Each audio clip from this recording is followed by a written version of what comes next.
Hi guys! Welcome back again to our YouTube channel, Han and Kai. So today's video, because I'm happy, I want to share what we found in Lidl. It's a German grocery here, guys. And I cannot wait to share it to you guys. Me and my hubby found a tahong. In English, I don't know. But in Deutsch, it says Mischmuscheln. You know. So I'm really happy that we found this. Ate Marie shared this and she said that she buy this in Lidl. And we try as well to look and yeah, Gott sei Dank, we found this. It's been 3 years, less 3 years that I'm living here in Germany. This is again my first time eating this tahong. So my cravings is satisfied. The craving satisfied for this tahong. And do you know how much this in Lidl? It's only 3 euro, guys. So if you are craving as well, a Pilipina, craving for tahong, go for Lidl. So, kung saan namin nakita to, gusto din namin i-share sa inyo, guys. Kasi, I believe, baka nag-crave na rin kayo na tulad ko, na Filipina, na less than 3 years na nakatira dito sa Deutschland. And, it's again, my first time eating here. Sa Pilipinas, I saw this every time in public market. Pero, I eat it not so much. Like, sometimes only. Not every time. So, look it's been less than 3 years. And this is again my first time eating this. So, I just want to share it to you guys. So, today I make just a soup for this tahong. I don't know the English. Can you comment? Shells. Shells. Shells daw sabi ni Habi kasi siya yung nagre-record. So, just comment as well below what is the English word. But we know this, we are Filipino, so we call it tahong.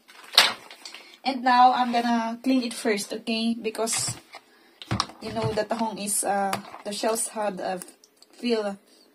Oh, my English and Dutch are catastrophe na, guys. And Tagalog na din. So, I need to clean this, guys, kasi may mga dirt siya. So, linisin muna natin, guys. And I show you how will I cook this tahong. So, na-open na natin. Dami rin niya, guys. Did you know how much is only 3 euro? For 3 euro only, guys. 1 kilo na siya. 1 kilo. In Lidl. It's so many, guys. You can check it as well if you're craving. Okay, guys. Linisin ko muna to, guys. And let's see later. Bye. Let's see later. I'm on the beach. It's smelling like beach. Yeah, guys. It's like we are in the beach. I smell the beach. It's from the beach. I miss as well beach. I smell the beach. Smell, diba? Pause? Pause it first, okay? We clean it first and... Then I will show you how I cook this and eat it. Okay, and how do you clean that? With a knife or with a brush? Or...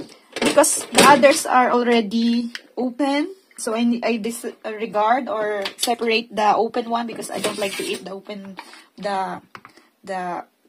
broken one. So if you clean this, you need to do it like that.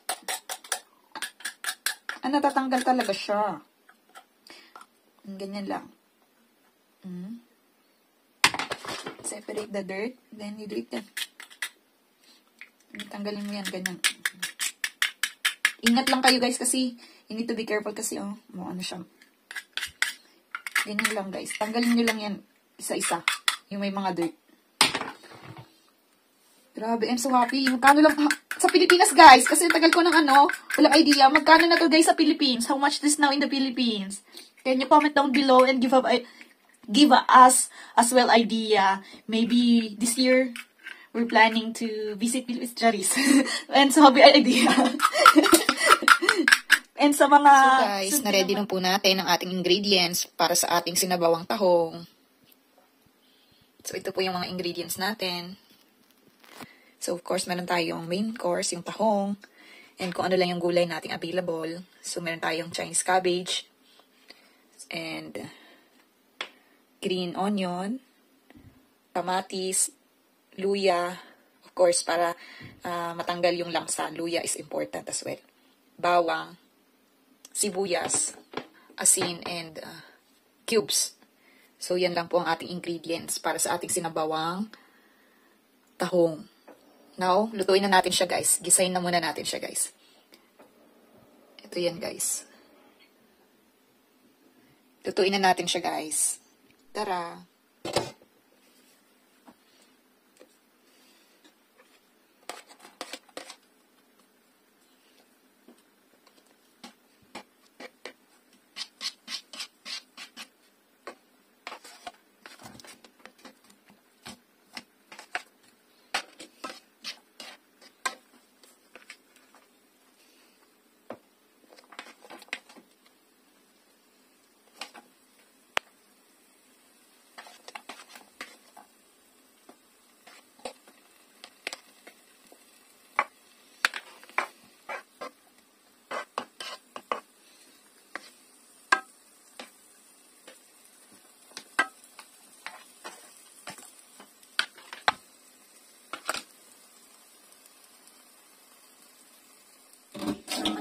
Sa aerofood ka na.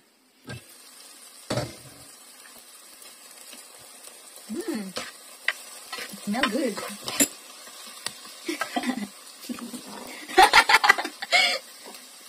Ingwer? Do you wanna open the window for me?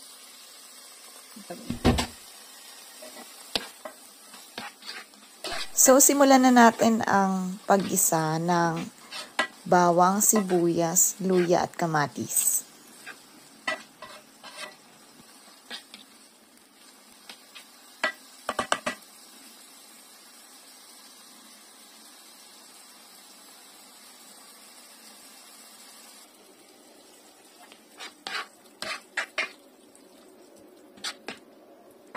Then, after kong igisa, next, the thing that we need to add is the tahong.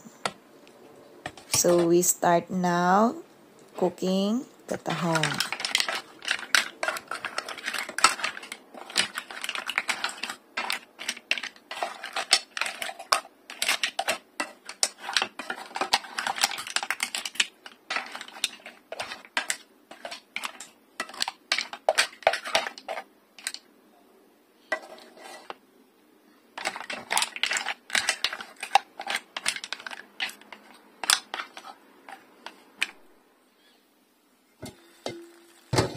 Pagkatapos kong isa lang ang tahong, next nating ilalagay is yung tubig para may konting sabaw.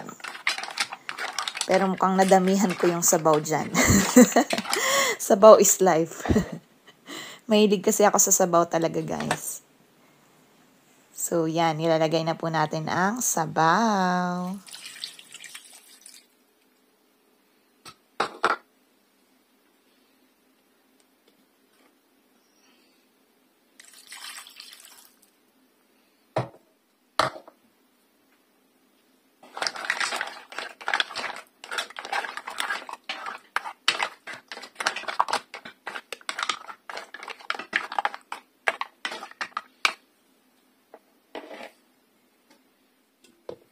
Then, next, add salt. Konti lang yung salt, guys, kasi malasa na siya dahil lasang-lasa mo yung, yung dagat.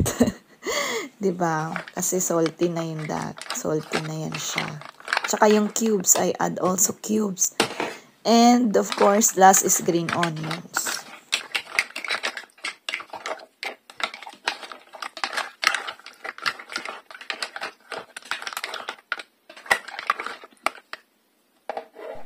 Of course, dahil may sinabawang tahong tayo, hindi rin mawawala yung rice. Dapat may partner na rice yan. So, ayan na. Piniprepare na rin natin yung rice para may partner ang ating sinabawang tahong. Yan na, guys. Kumukulo na siya. So, we're gonna add now the hindi na natin veggies. Gulay. Para may konting gulay ang ating sabaw. Konti lang siguro. Siguro yan. Tingnan na lang natin.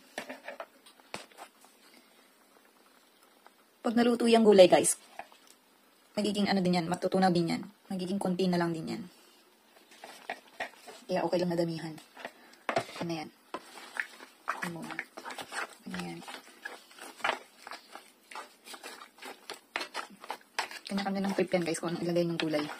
Ito yung gusto ko ilagay. Ito na available sa akin. Tapos lagyan natin ng green onions.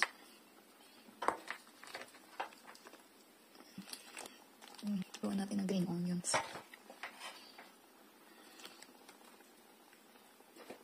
Tapos,